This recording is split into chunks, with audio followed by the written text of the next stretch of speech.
Hello guys, in this video I'm going to show you how to select another brush on the IbisPaint X application. But first of all, I just want to mention, please don't forget to subscribe to our channel, because at 100,000 subscribers we are going to show you our YouTube revenue statistics and growth strategy how to make money online. So let's jump into it. First of all, open the application on your device.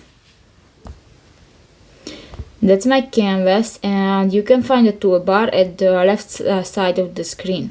If you want to select another brush, click to the brush icon under the filter option.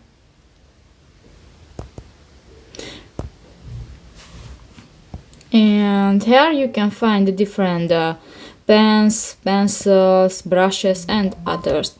Just select one. You can edit the thickness, the opacity, the fade, the shape and others.